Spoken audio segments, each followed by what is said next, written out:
Graça e paz, eu sou Denilson de Jesus e esse é o 10º episódio da Voz do Discípulo. Sejam bem-vindos, discípulos do Senhor Jesus. Hoje seguimos o nosso estudo da criação, entrando no Jardim do Éden. Vamos mergulhar na riqueza simbólica e espiritual de Gênesis, no capítulo 2, nos versos de 8 a 14. Vamos tentar entender porque o Éden não era apenas um lugar, mas um ambiente ideal para o relacionamento entre Deus e o homem. Desde já, suplicamos ao Espírito Santo que venha nos mostrar o que Deus quer para a nossa vida, nos dando sabedoria, nos dando discernimento. O propósito de Deus, ao plantar o jardim e colocar o homem ali, esse propósito não foi em vão. Existe um porquê. E que o Espírito Santo ele venha mostrar para você que o Éden é o lugar do encontro. No capítulo 2, no verso de 8 a 14, ele fala assim: O Senhor Deus plantou um jardim no Éden, para o lado do Oriente, e ali colocou o homem que havia formado. No jardim, Deus fez brotar a árvore, a vista era boa para alimentos, e também a árvore da vida, e a árvore do conhecimento do bem e do mal. Um rio saía do Éden para regar o jardim, e de lá se dividia em 4 braços. Vamos tentar refletir nessa passagem, onde Deus plantou um jardim. Deus não apenas criou o homem, mas ele também preparou o ambiente ideal para o homem viver. O verbo plantou, em hebraico, nata. Em hebraico, essa palavra revela a ação cuidadosa do nosso Deus, do Deus que eu e você servimos. É como quem escolhe cada detalhe para um propósito específico. Imagina Deus preparou tudo nos seus mínimos detalhes e por fim colocou o homem como realmente um pai, uma mãe, prepara tudo para receber um filho. Eu peço que vocês reflitam sobre isso. Você e eu não somos um acaso. Não acontecemos do nada nem para quê. Temos um propósito com Deus. Deus preparou tudo para receber você nesta terra, nesta família, nesta cidade. Então não pense que você veio do nada, veio sem um motivo, que você não era desejado. Não pense isso. Porque Deus, desde o princípio, Deus planejou tudinho para a sua vida e para a minha vida. Uma outra passagem que eu quero destacar aqui é quando a palavra fala para o lado do Oriente. O Oriente em hebraico, Keder, não é só uma direção geográfica. Também carrega ideia de origem, antiguidade e glória. O Éden representa o lugar onde tudo começa, inclusive a comunhão com Deus. Percebe que é onde tudo começa. Se é ali que começa e nós não conhecemos o fim, é porque ainda não terminou. Ainda há espaço para comunhão com Deus. Basta você querer. E outra passagem que eu trago aqui, um outro verso, é: árvores agradáveis e boas para alimento. Deus é um Deus de beleza e provisão. Ele não cria o mundo estéril, mas um ambiente onde o útil e o belo se encontram.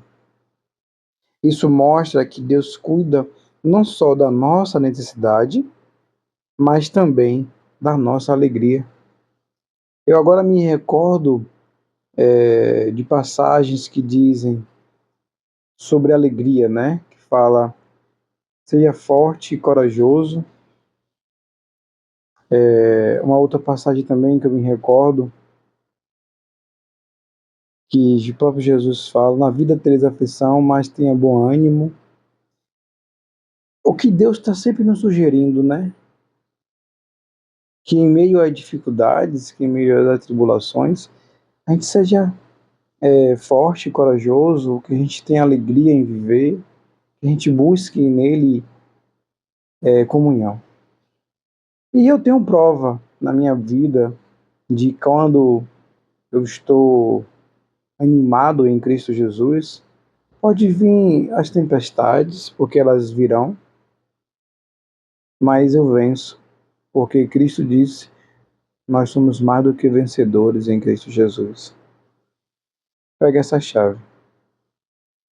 O outro verso que eu quero trazer aqui é quando a palavra fala assim, ó, a árvore da vida e a árvore do conhecimento do bem e do mal.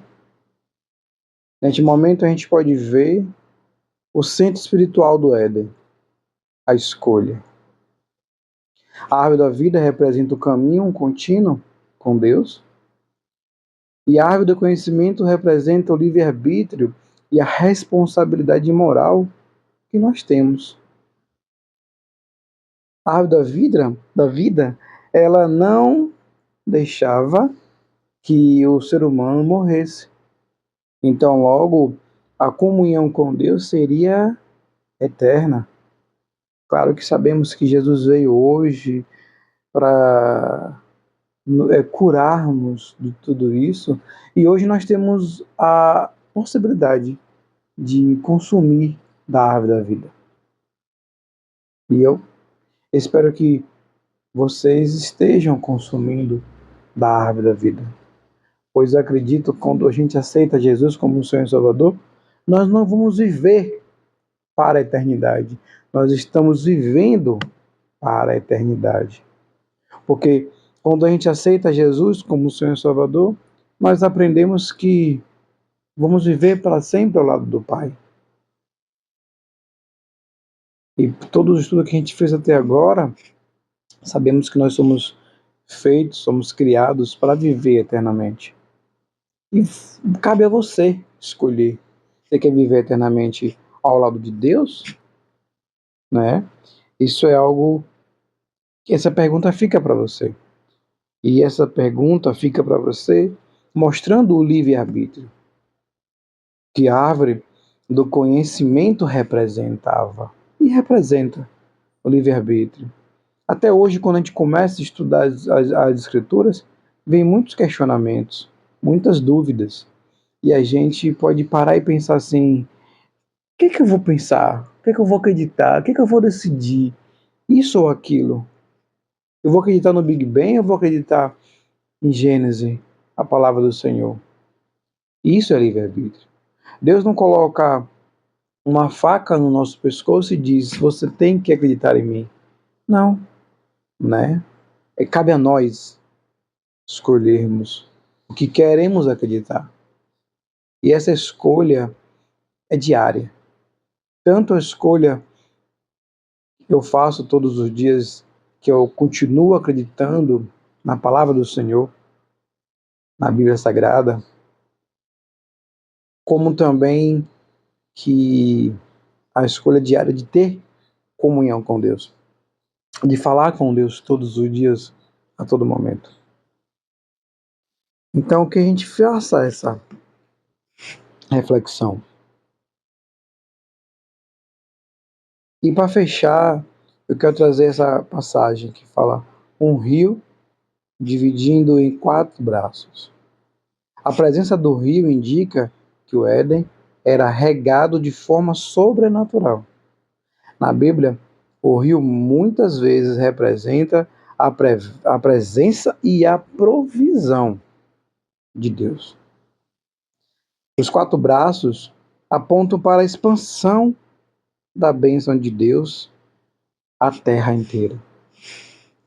Nós somos seres espirituais, vivemos no mundo físico, mas a gente não pode deixar de acreditar e deixar de lembrar que vivemos, que a gente veio, né, de um mundo espiritual e que antes do mundo físico o mundo espiritual já existia. Que o Espírito Santo realmente traga ao seu coração, à sua mente, o entendimento da palavra de Deus. O Éden era mais que um jardim, era um protótipo do reino de Deus. Um lugar de presença, um lugar de provisão, de beleza, liberdade e um lugar de comunhão com Deus. E hoje, em Cristo Jesus, temos acesso a esse lugar. E é isso que eu quero que vocês reflitam hoje. Não é um jardim geográfico, mas um estado de reconexão com Deus, que eu costumo chamar de techuvá. É onde nós voltamos a esse lugar, porque nós queremos, porque nós acreditamos, porque mesmo sendo seres com livre-arbítrio, escolhemos acreditar em Deus. Mesmo sendo seres com livre-arbítrios, nós escolhemos todos os dias comunhão com o Espírito Santo. Porque Jesus, ele rasgou o véu e ele possibilitou aqueles que acreditam nele a ter acesso ao Espírito Santo de Deus. E nesse ambiente, nessa atmosfera, eu quero orar. E peço que você, meu irmão, minha irmã, repita comigo: Senhor, muito obrigado, Pai, porque somos seres de Deus. Escolhemos o teu caminho. Escolhemos Jesus como nosso Senhor e Salvador. E o Senhor é um Deus de ordem, um Deus de provisão, um Deus de beleza, um Deus de presença. E o meu coração seja hoje como o jardim do Éden, um lugar para habitação, um lugar onde a tua palavra faz florescer, um lugar onde o teu Espírito flui, que nós aprendamos a sermos esse jardim, que é um lugar de encontro, é um lugar de beleza, é um lugar onde o Senhor faz questão de estar. Obrigado, Senhor, porque Tu és bom, Tu és maravilhoso e a Tua misericórdia dura para sempre. Amém. Essa foi a voz do discípulo com Denilson de Jesus. Compartilhe esse vídeo, compartilhe esse estudo e que no próximo episódio a gente esteja aberto a ouvir a palavra do Senhor em Cristo Jesus. Amém.